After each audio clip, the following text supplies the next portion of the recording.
ನಮಸ್ಕಾರ ಸ್ನೇಹಿತರೆ. ಜೀವನದಲ್ಲಿ ಪ್ರತಿಯೊಬ್ಬರಿಗೂ ಒಂದು ದೊಡ್ಡ ಕನಸಿರುತ್ತದೆ. ಏನಾದರೂ ಸಾಧಿಸಬೇಕು ಮತ್ತು ಸಮಾಜದಲ್ಲಿ ಗೌರವದಿಂದ ಬದುಕಬೇಕು ಎನ್ನುವ ಹಂಬಲ ಎಲ್ಲರಲ್ಲೂ ಇರುತ್ತದೆ. ಆದರೆ ಈ ಯಶಸ್ಸಿನ ಹಾದಿ ಅಂದುಕೊಂಡಷ್ಟು ಸುಲಭವಲ್ಲ. ಇಂದು ನಾವು ಈ ವಿಡಿಯೋದಲ್ಲಿ ಸಾಮಾನ್ಯ ವ್ಯಕ್ತಿಯೊಬ್ಬ ಅಸಾಮಾನ್ಯ ಸಾಧಕನಾಗಿ ಬೆಳೆಯುವುದು ಹೇಗೆ ಎಂಬ ರಹಸ್ಯವನ್ನು ತಿಳಿಯೋಣ.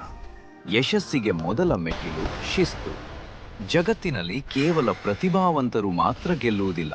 ಬದಲಾಗಿ ಯಾರು ಶಿಸ್ತುಬದ್ಧವಾಗಿ ದಿನನಿತ್ಯ ಕೆಲಸ ಮಾಡುತ್ತಾರೋ ಅವರು ಮಾತ್ರ ಉತ್ತುಂಗಕ್ಕೇರುತ್ತಾರೆ. ನೀವು ಇಂದು ಮಾಡುವ ಸಣ್ಣ ಸಣ್ಣ ಬದಲಾವಣೆಗಳು ಮತ್ತು ಶ್ರಮ ನಿಮ್ಮ ನಾಳೆಯ ದಿಕ್ಕನ್ನೇ ಬದಲಿಸಬಹುದು. ಸೋಲು ಬಂದಾಗ ಎದೆಗುಂದದೆ ಗುರಿಯತ್ತ ಸಾಗುವುದೇ ನಿಜವಾದ ಶೌರ್ಯ.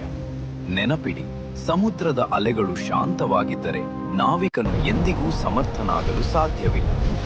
ಎರಡನೆಯದಾಗಿ, ನಿಮ್ಮ ಯೋಚನಾ ಲಹರಿ ಅಥವಾ ಮೈಂಡ್ಸೆಟ್ ಬಹಳ ಮುಖ್ಯ. ನನ್ನಿಂದ ಇದು ಸಾಧ್ಯವಿಲ್ಲ ಎನ್ನುವ ನಕಾರಾತ್ಮಕ ಯೋಚನೆ ಬಿಟ್ಟು, ನಾನು ಇದನ್ನು ಹೇಗೆ ಮಾಡಬಲ್ಲೆ ಎಂದು ನಿಮ್ಮನ್ನು ನೀವು ಕೇಳಿಕೊಳ್ಳಿ. ಕಷ್ಟಪಟ್ಟು ಕೆಲಸ ಮಾಡುವುದಕ್ಕೆ ಜಗತ್ತಿನಲ್ಲಿ ಯಾವುದೇ ಪರ್ಯಾಯ ಮಾರ್ಗವಿಲ್ಲ. ನಿಮ್ಮ ಕನಸುಗಳ ಮೇಲೆ ನಿಮಗೆ ನಂಬಿಕೆ ಇದೆ. ಮೊದಮೊದಲು ಪ್ರಪಂಚವು ನಿಮ್ಮನ್ನು ನೋಡಿ ನಗಬಹುದು ಅಥವಾ ಟೀಕಿಸಬಹುದು. ಆದರೆ ನಿಮ್ಮ ಸಾಧನೆ ಆ ಎಲ್ಲ ಟೀಕೆಗಳಿಗೆ ಉತ್ತರ ನೀಡುವಂತಿರಬೇಕು. ಸಮಯವನ್ನು ವ್ಯರ್ಥ ಮಾಡಬೇಡಿ, ಏಕೆಂದರೆ ಕಳೆದು ಹೋದ ಸಮಯ ಮತ್ತೆ ಬರಲ್ಲ. ನಿಮ್ಮ ಗುರಿ ತಲುಪುವವರೆಗೆ ವಿಶ್ರಮಿಸಬೇಡಿ. ಈ ವಿಡಿಯೋ ನಿಮಗೆ ಇಷ್ಟವಾದರೆ ಲೈಕ್